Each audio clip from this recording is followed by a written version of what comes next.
Hello, and welcome to another Behind the Poem story. Our poem for this week is Moments of Transition.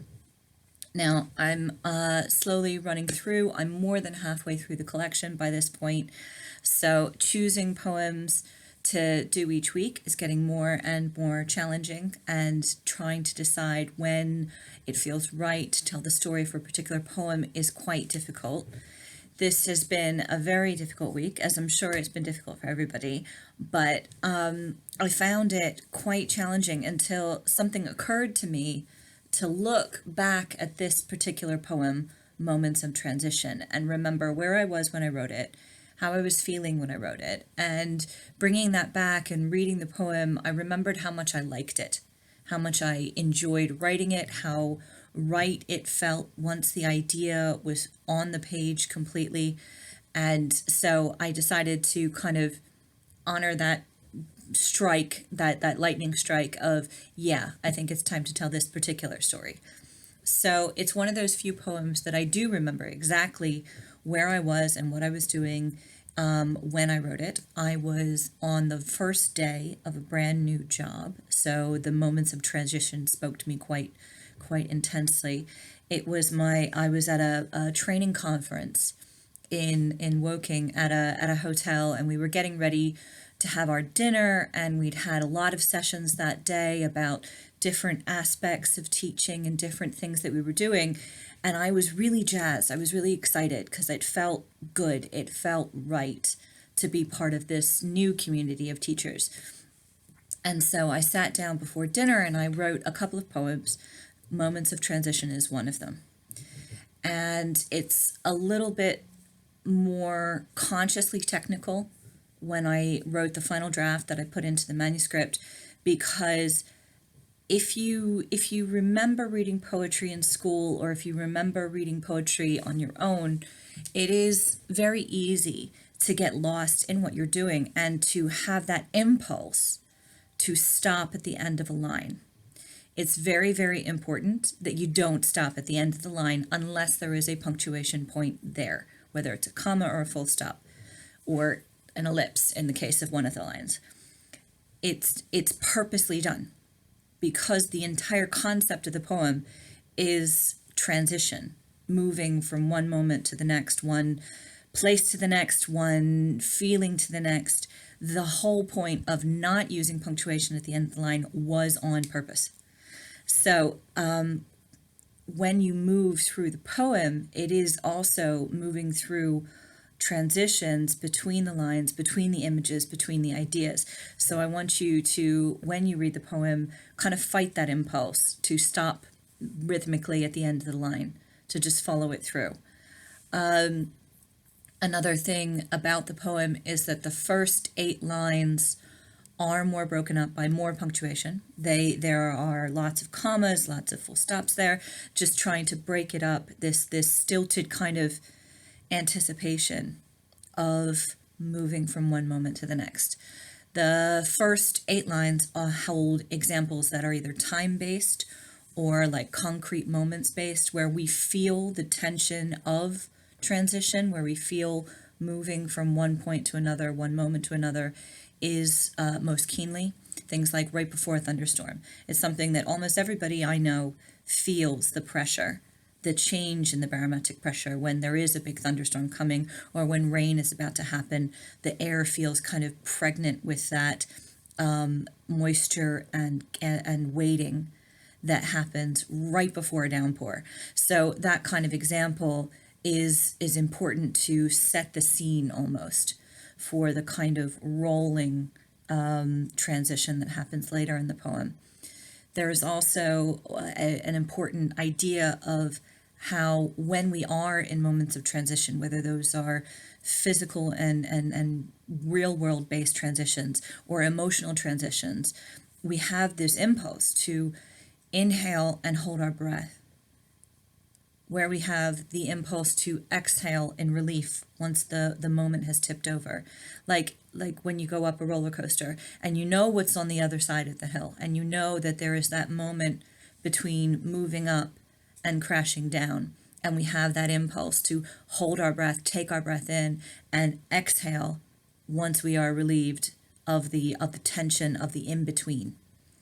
And the rest of the poem after those first 8 lines is all about the constant flow, the constant motion, the active movement through those unstoppable moments of transition.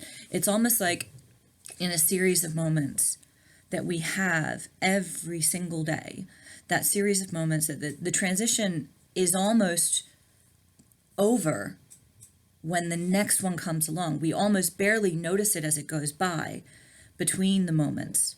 That transition between seconds, between minutes, between hours, the thing between things is almost unnoticed, even though it's unstoppable.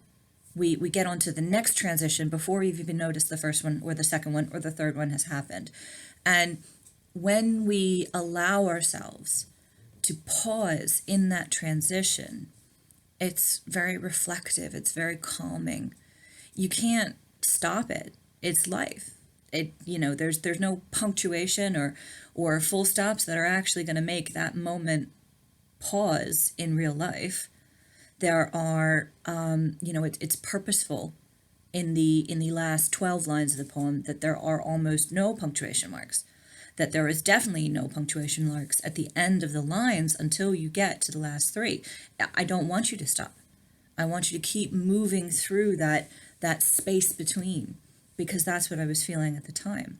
I knew that I was on to something completely new, and I loved the feeling of it. I was excited by the feeling that something was going to change, that it was going to change either for the good or for the bad, but it was there and it was happening, and I wanted to appreciate that moment of anticipation before I knew whether it was going to be a good or a bad moment.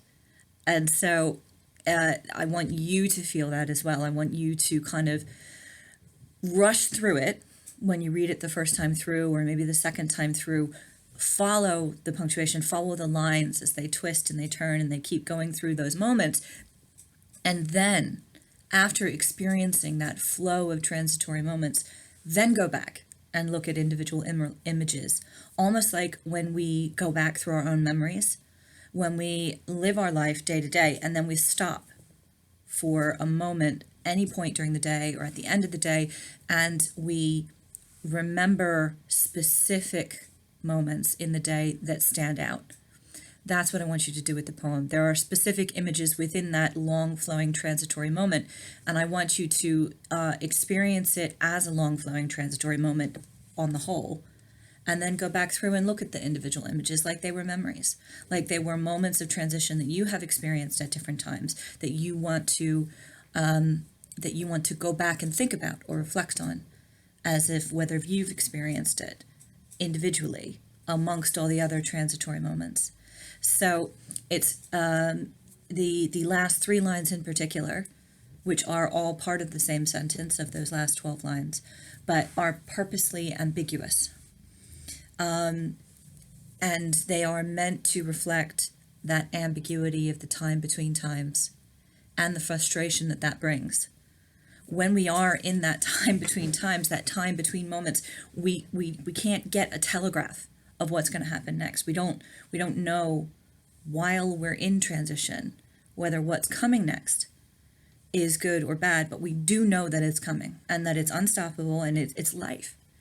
It's what we know will happen. And when we are between those times, that the only thing trying to anticipate whether it's good or bad, the only thing that gains us is that the hope that there is going to be a change. Whether that change is good or bad, that's fine, but it's the hope that a change is happening and our awareness of that change so that we can deal with it when it arrives. So this is the moment where I am transitioning between telling my story and letting you do with it what you like. The transition between finishing my story and turning off my camera, probably, hopefully, a little better than sometimes when I've cut myself off, and inviting you to enjoy that time between time, that moment of transition between then and now and next. So have a think, love it, revel in it, reflect in it, and then move on to the next line of poetry. And I will see you next week. Bye.